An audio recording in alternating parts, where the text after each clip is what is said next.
method.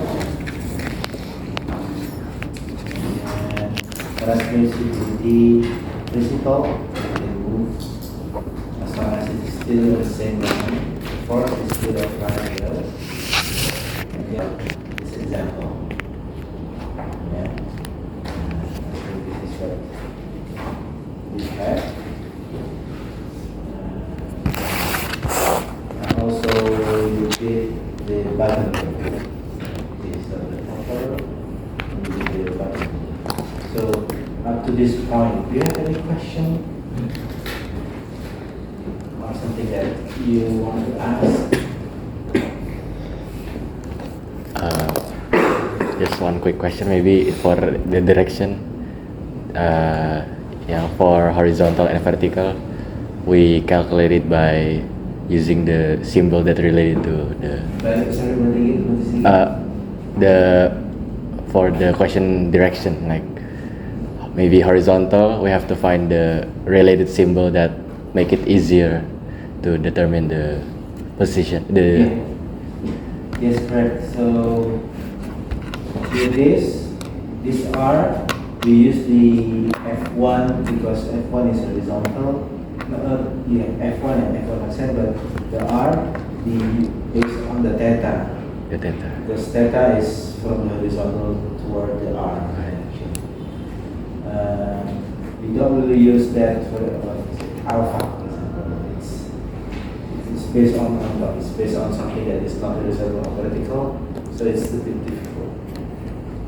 Usually it's defined based on the horizontal. Even you can make it if there is nothing that relate to the R, the horizontal. You can make R is this degree from the horizontal line, from the vertical line. So that line is, this one is pretty clear that this line is real, right? This one is real. But if the F1 direction is not horizontal for other case, then you can make a horizontal line and then calculate the theta from that horizontal line. Or so anything that makes it easier and more universal. Horizontal and vertical is pretty universal. So we make an imaginary line, X line, for horizontal. Yeah, horizontal, based on the coordinate. That's suggested. That's Thank you, Pak. Like this, this is Indonesia, but yeah. So the direction is 3.6 degrees from the horizontal line with counterclockwise direction. So that's how you write down, say in the exam, what's the direction? You cannot just show theta and then calculate what is theta and finish. That's theta. The question is the direction of the R using theta. So this is part of the answer, but not the final answer. Final answer would be something like this. Okay, direction of 3.6 degrees from the horizontal line with counterclockwise direction, or clockwise, depending what do you want to rotate. Okay. Yeah. Right. Other question?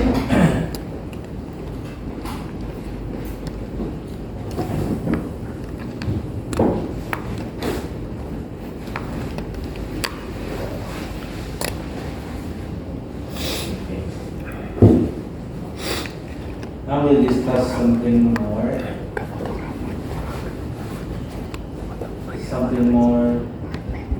That we, in analytical way, component force. Yeah, this is used for analytical, and this is used pretty common. It's not as fast as graphical, but you don't have to use ruler and sometimes get confused because it's in between the scale of the ruler and what's the actual measurement. So we use this component force mostly for analytics. So here, a single force can be decomposed into several forces or component forces.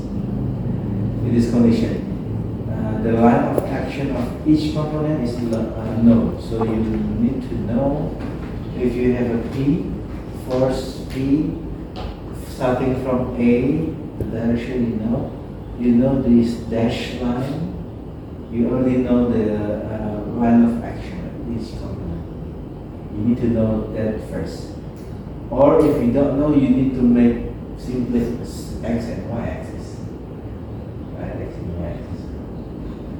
So when you decompose this P, you'll have a shorter on the x-axis, shorter force, and another shorter force on the y-axis, which you just need to project from this dot here to this dotted line, while this dotted line or dashed line is parallel to this. This one also you project this P toward this y-axis, while this dashed line is parallel to the x line. This should be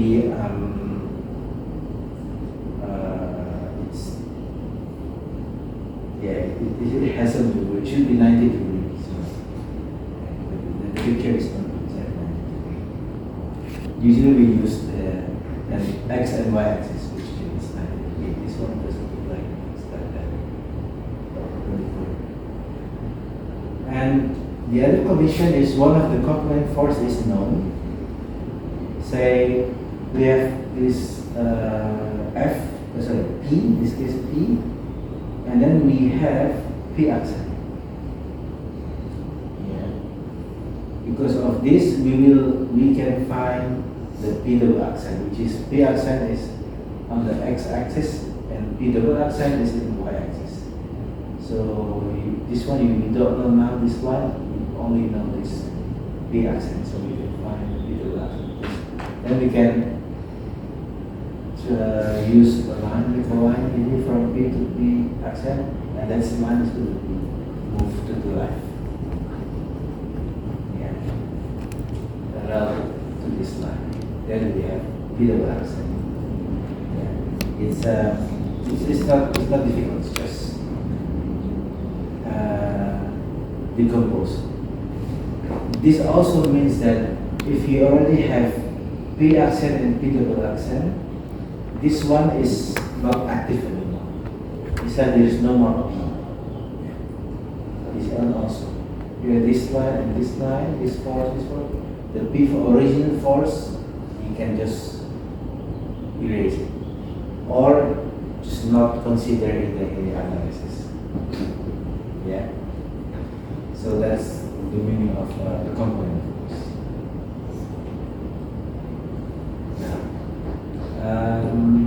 Component of force vector in a two-dimensional plane. So the decomposition of a single force is generally done on a rectangular component, which the system has mutually perpendicular projections. So rectangular means exactly x-axis and y-axis, and between those axes they are perpendicular. And the component of the force P on the horizontal and vertical axis with the direction according to the image. Then if we decompose, then we need to write down Px, Py, the name. So if this is P1, then you need to do P1x, P1y. Yeah, this is P2 and so on. Then you left with just this Px and Py. Yeah. And this is parallel animation. So with this we use trigonometry. So the relation between P and Px and Py is this. P is equal to Px square plus Py square, and then you square root both.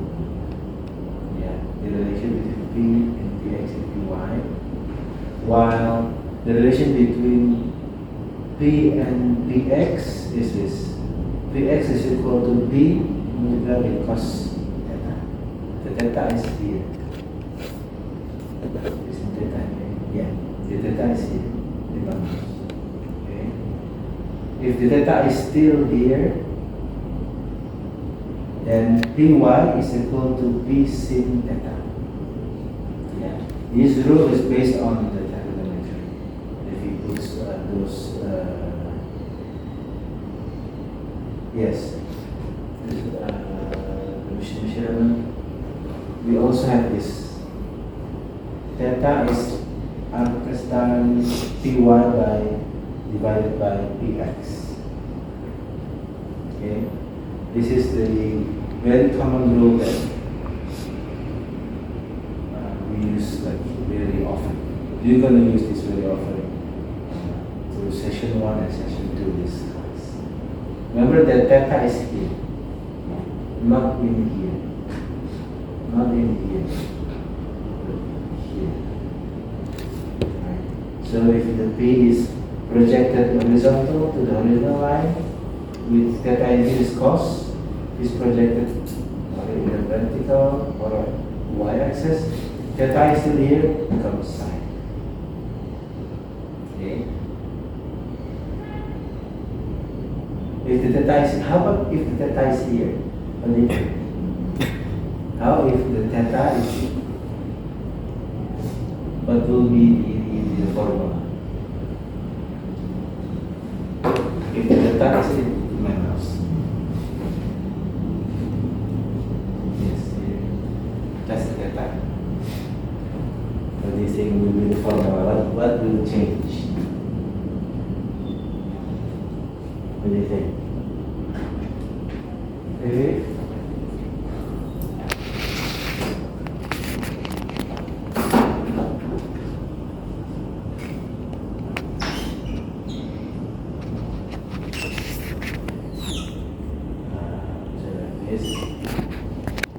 This is A.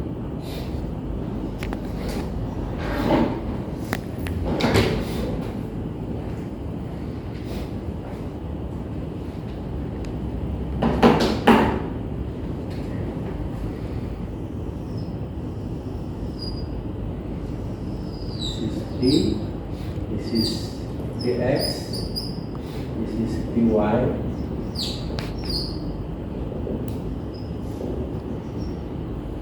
yeah, but the theta is here. What will be Px and Py.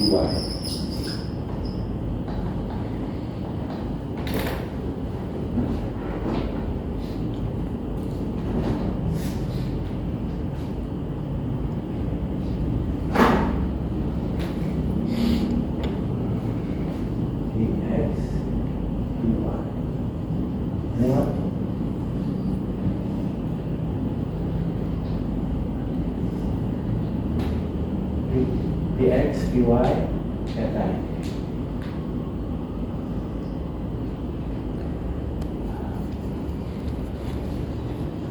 Maybe Py became P multiply cos theta. Cos theta. Yeah, correct. And Px sin P. Yes, correct. If the theta is here, you project P toward the y-axis, Yeah. because the theta is here, this is cos. How come? Remember what is cos? Cosinus? Cos is Cos theta is what? Say, I will put just A, B, C. Okay. A per C. A per C. Yeah. A per C, right? Cos theta is A per C. What is A? Py. Right? Yeah. This is Py. What is C? It's P. P. That means Py is P multiplied with cos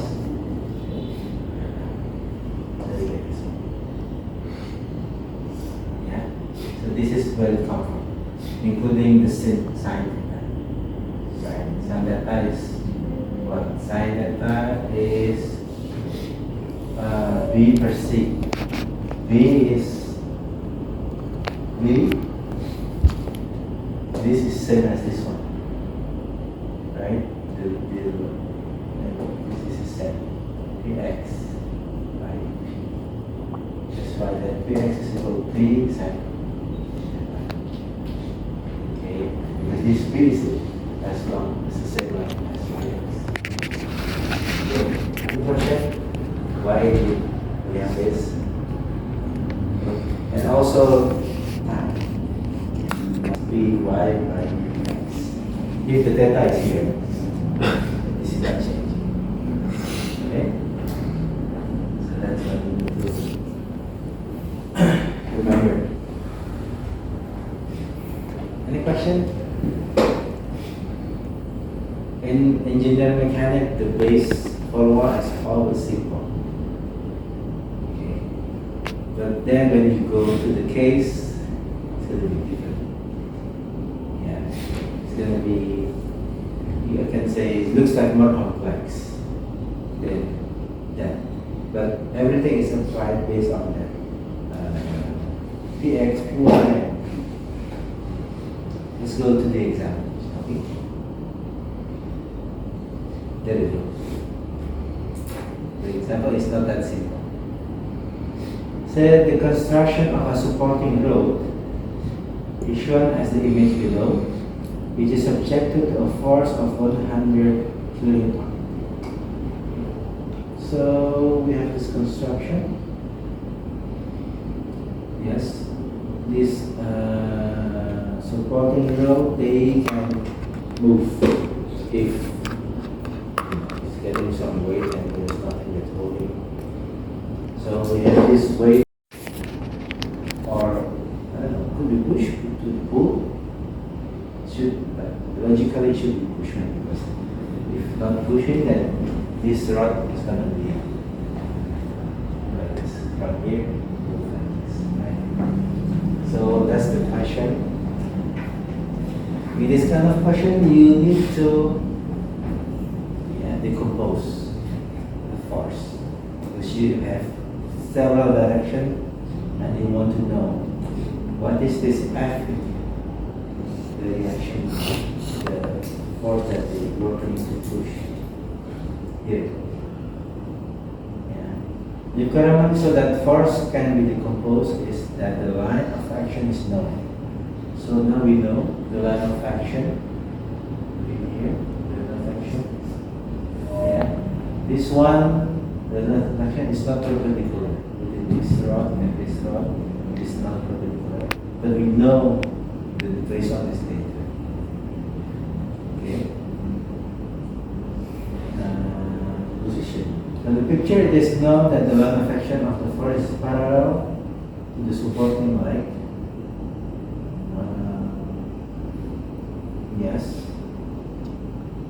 And the force F can be described by following the parallelism.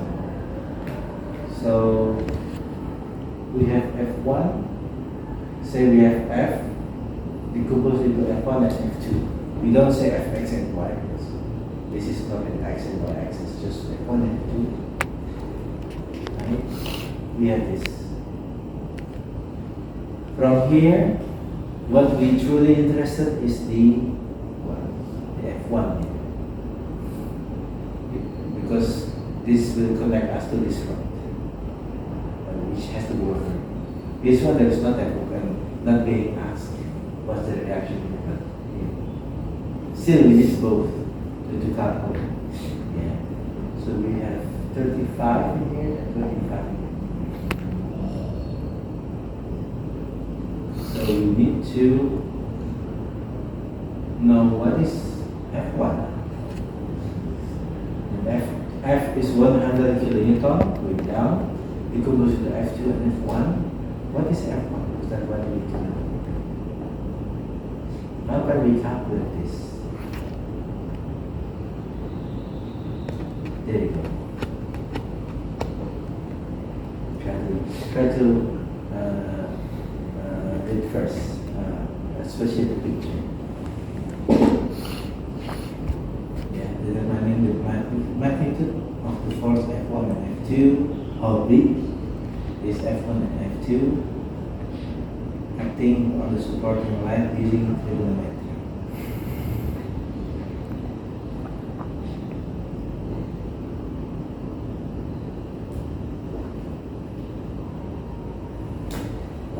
This is the degree. So this is not 250, 25. Try to think first before we discuss based on this answer.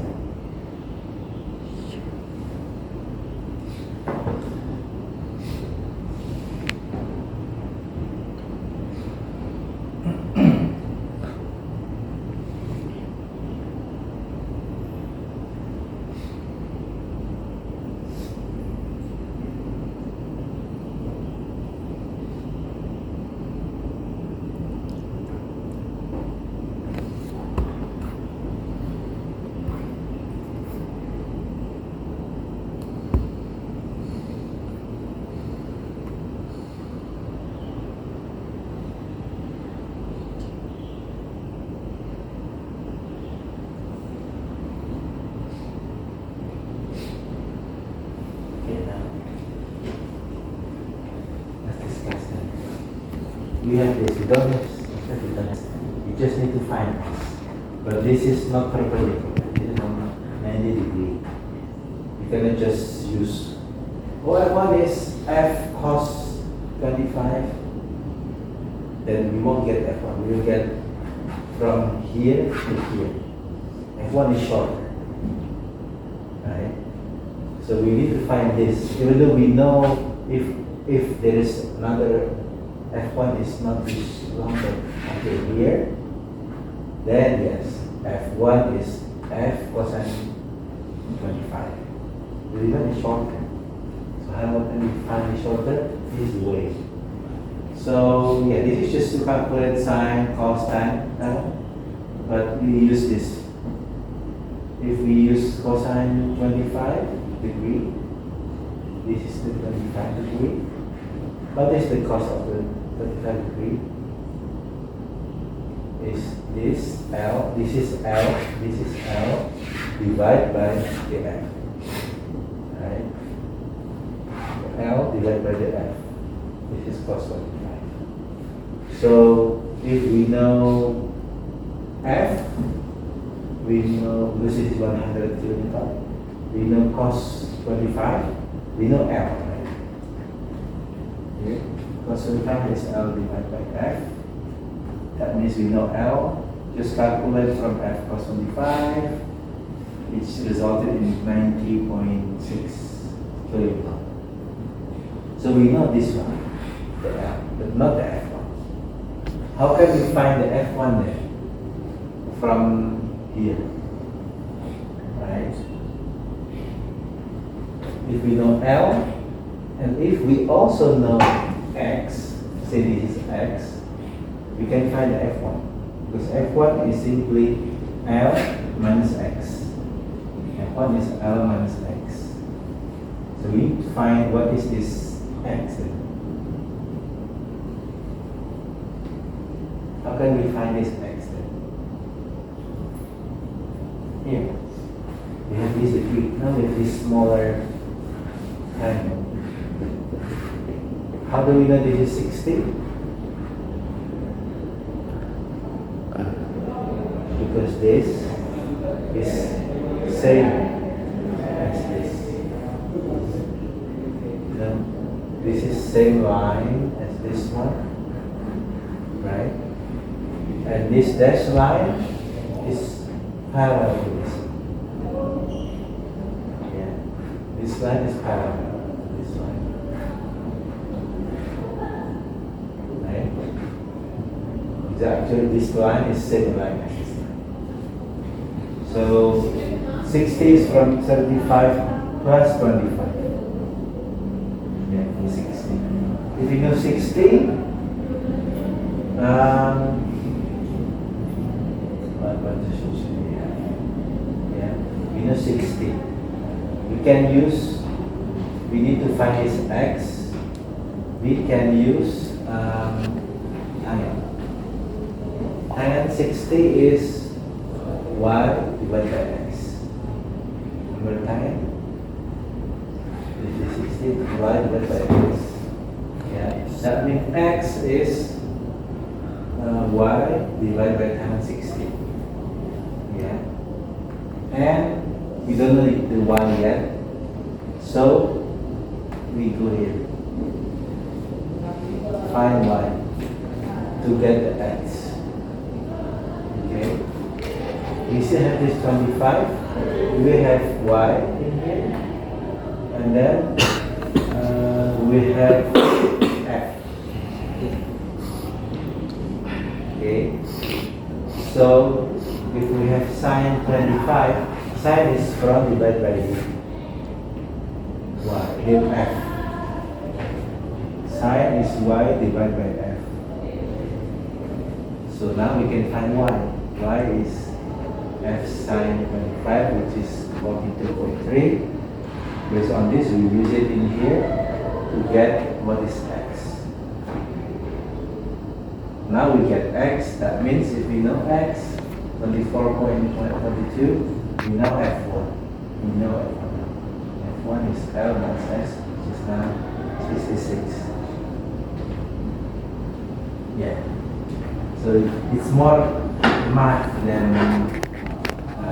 just a simple decomposing the force. Yeah. It's more math.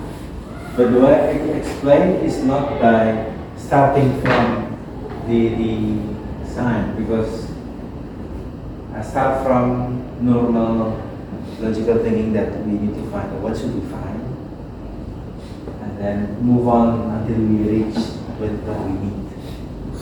Yeah. So the step is we have this right here, here.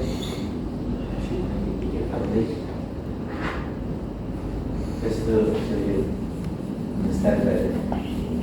The step.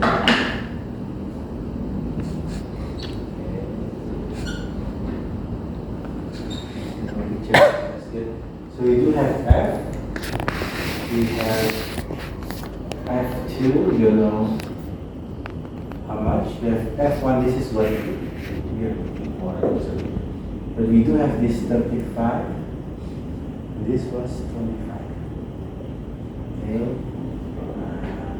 So we need to know this one.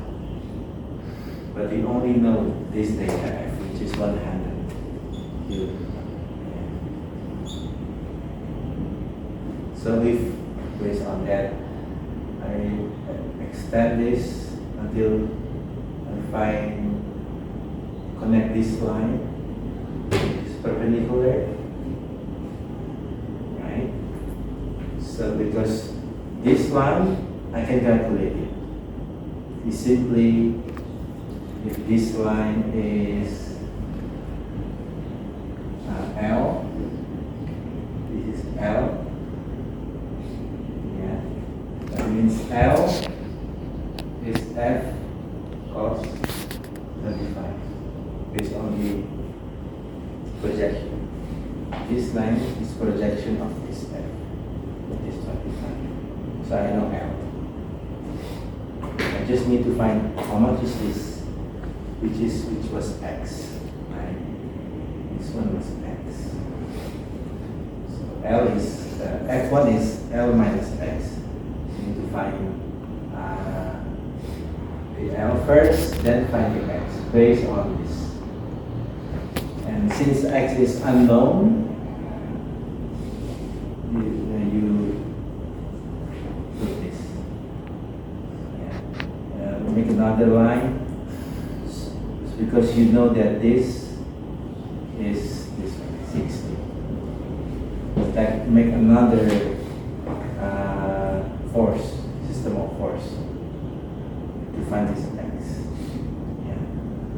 So based on this,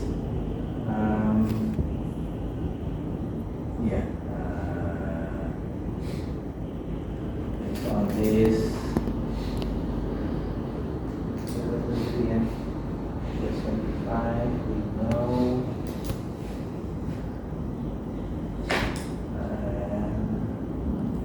100.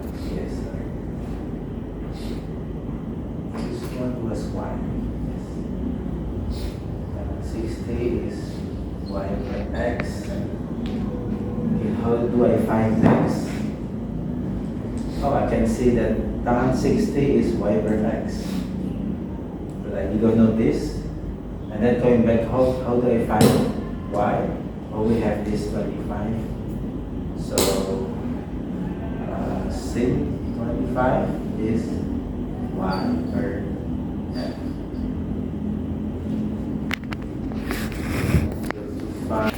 Before, they need to decompose into x-axis and y-axis because the Fp of the force by the worker is in x-axis.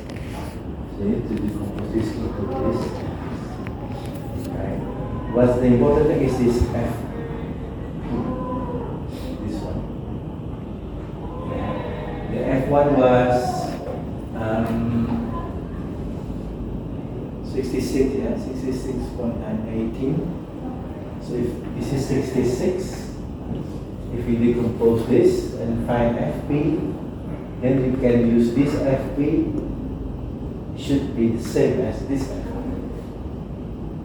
If the same, then it's balanced. Right? This is what the worker need to push is as big as this Fp. Right? So you need to decompose. You need to find out what is Fp. You need to decompose. And then there is another question about math again. How can we find this 2065? This is 25 because this angle is same as this angle. But how about this one? 25, why 65? 90, subtract 35. Because this is perpendicular. This is 90. So 90 minus 25 is 65. How do we find Fp? Simple, decompose F1 into Fp, which means Fp is equal to F1 cos 65. And cos 65 is, yeah. Fp is equal to F1 cos 65, which will become 27. So if you Fp 27, then the worker need to push the same amount, so the structure will not move. 27.9 kilonewtons as well. If the worker push less, say 25 kilonewtons, then he will be pushed back. Yeah. And the rod is going to be like this. If the worker push more, then it's like say 30, then this one will be this. So this is what we call action and reaction. This is the action based because of that 100 kilonewton force, the original force, and this is the reaction of the worker to make it steady. Okay. Any question, please? Maybe one of the most challenging one is not to decompose, but finding this. Since this is not perpendicular. And we can always ask for an ideal or perfect easiest condition. This is what happens if you don't have a perpendicular condition, then you need to find out. This is one example of doing it.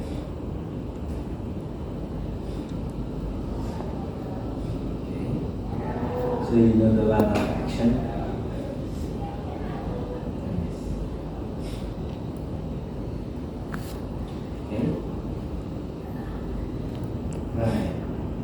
So, if you understand, P plus 40, or P sin 40, sin 15. P plus 50 is this one, this direction, and this is P sin 50. Since we know this cos 40 is this one. It's going to be the same. P sin sine 50 and P cos 40 is going to be the same. And we name this P cos 50 as a normal force because it's in the same direction as the rod. While P cos 40 or P sine 50 is the shear force because it's perpendicular to the rod. Yeah, you're going to use this more when we discuss about shear force. Not yet. Okay. Any question? Right. Yes. Yeah. So for cos 40 and sin 50 is the same. Should be the same. P cos 40 and P sine 50 should be the same.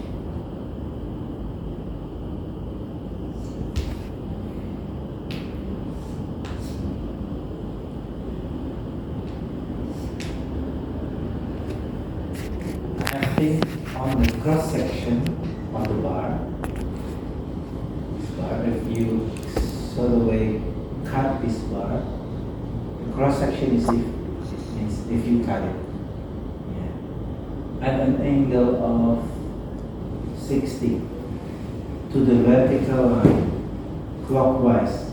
So, what do you think about this cross section? What's the cross section it is talking about? Not this one, not this. If we do not cut like this, because it's need to be 60. Vertical line, clockwise. So, it is vertical. Yeah. And we want to go 60 degree clockwise. Clockwise is going this way. Clockwise side. 60. Clockwise until this is 60. So this is the cross section. This is the cross section. You cut it from here, as if you cut it, which is this is 60. Yeah. This is the cross section, and what we need to find is the force acting on the cross section. If we cut this, and because of this P, what would be the force acting in this cross section?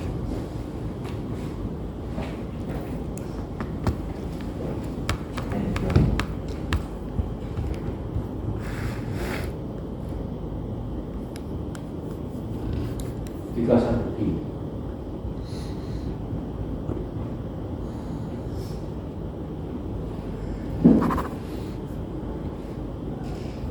Can you imagine? What's that cross section doing?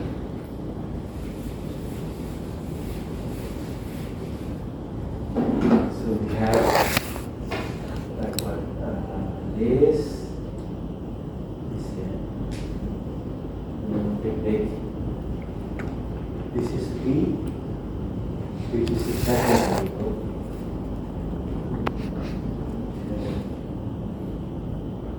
the bar. So if we have this, we cut it like this, 60.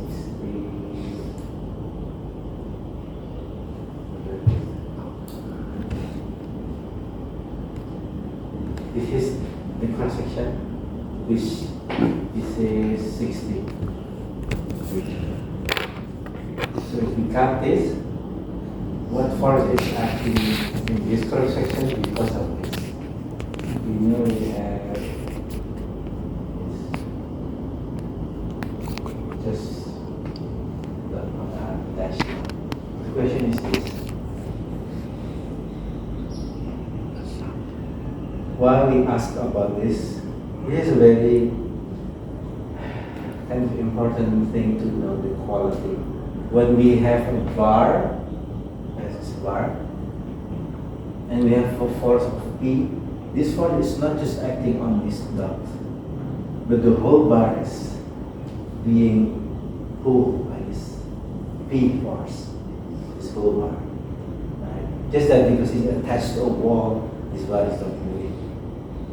But it's also mean all of the atoms, everything in here, the molecule, the structure that make this bar is having a force of this P. That way.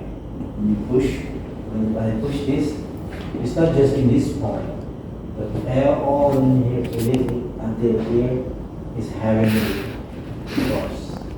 Right? Not just in this 2 point. Now the question is, what's the force is happening in this cross section? Usually it's why this question is asked, because we know that we have force, but we want to know in the exact cross section could be different. What's the force acting on it, and see if the material, the structure is strong enough for that force. Yeah. This is one example. And if you ask why this cross, not like in here, not exactly like this. Just as one example, say this is connected to another structure. Say the structure is connected here, for example. There's another structure, another beam over there. We know to know if this line is with the same angle as that beam, for example. Then we want to know this cross section. Yeah. But how about this one? What force? It's basically you need to decompose that P in that position. Yeah, that P in that position. So you need to decompose this P that acting here into here. If you put dot in here, what do you think? Can I move the P from here to here? Yes, because it's a transmittivity principle. This is P. This P is symmetric. As long as in one line. If we have this P and we want to know the cross section, we just need to decompose. Yeah. Need to know this P. Decompose this and say this is P1 and this.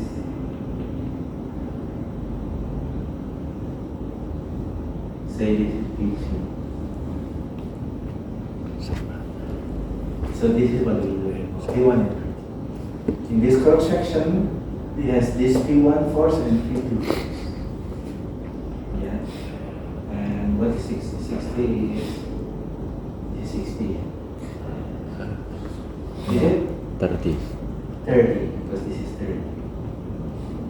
Yeah, this would be 30. Okay. So do you think? What is P1?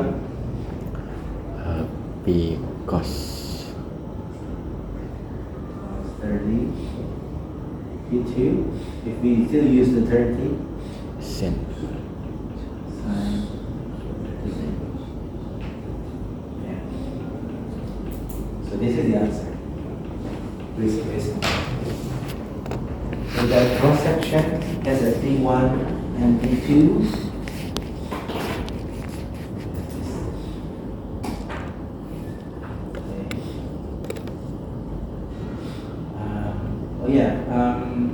If we know this cross section, we can sometimes say it as a shear force or a pull force.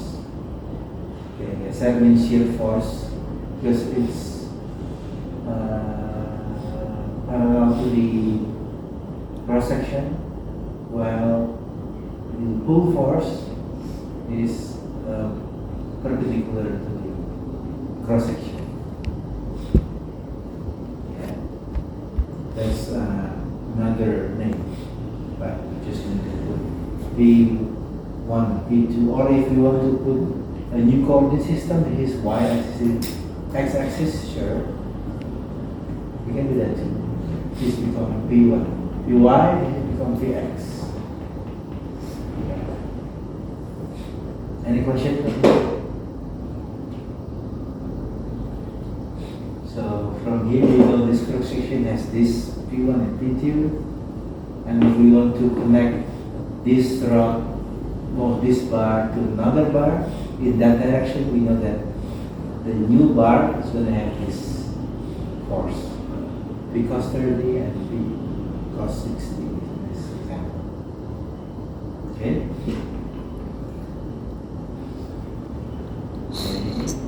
Right, this is 2. P1 and P2 or Px and Py. How about if we have more than 2? Could be. In one dot, one location, we have more than 1. Like this. P1, P2, P3, or P4, P5. We can add more. It's fine, it is principally the same. Whatever it is, you just need to project this into y and x-axis. For example, like this. How can we get the resultant force, for example? P1 plus P2 plus P3. What is the resultant of these 3 force? Here. We need to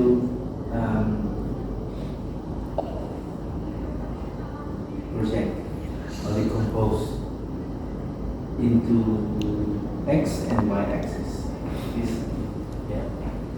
This P1, we project this into y axis and x axis. So we have P1x, we have P1y. Then we erase this. Okay, only this and this. And then P2, we also decompose into P2y and P2x. We have this small and this force. P3 also decompose into x-axis, which is 3x, 3y. And remember this is coordinate, so that means plus, minus, plus, minus. Yeah. So if you want to calculate, for example, here, delta Px is equal to 0 because it has to be steady. The sum of all force has to be 0. Otherwise, that B dot is moving. This one, the B dot is assumed to be stationary. Yeah. So we have this. We always use sum of the x-axis force equal to 0. Sum of the y-axis force is also equal to 0. So we have P1x plus P2x plus P3x. We simply because it's the sum. So it's plus, plus, plus, plus. This is also the same. This is the sum. P1y plus P2y plus P3y. That is plus, plus. If we have P4 and plus. What will be different is the sign. P1x is positive. P2x is negative. So P1x plus minus something. Alright? Plus minus something. Then you will have actually P1 minus P2x minus P2x. You can write down. You can write down like that. If you want, you can write down everything as plus, but you need to remember that the magnitude or the value of this is minus. Or you can go straight to put minus as long as you are consistent. Okay, this one as well. The only one that is plus is P2y. P1y and P3y is minus. So you could, if you want to use minus in it, and minus P1y plus P2y minus P3y if you want to use it. Yeah. But if you put it in the program, then you need to put all plus. The value is going to be minus.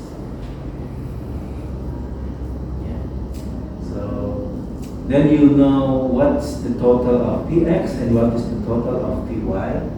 And if it's 0, that means it's stationary. Okay, it's stationary. If it's not 0, that means that B dot is moving. There is this resultant. Okay, could be there will be a resultant that the total of the Px is not 0.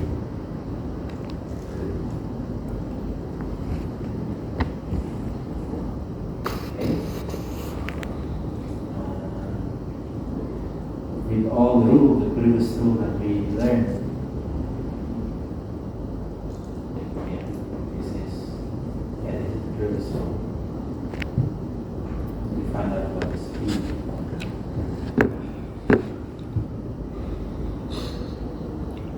Okay.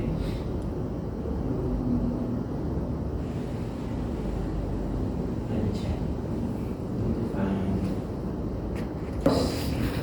value of the force, we can calculate. Determine the resultant force acting as follows. So, what's the result?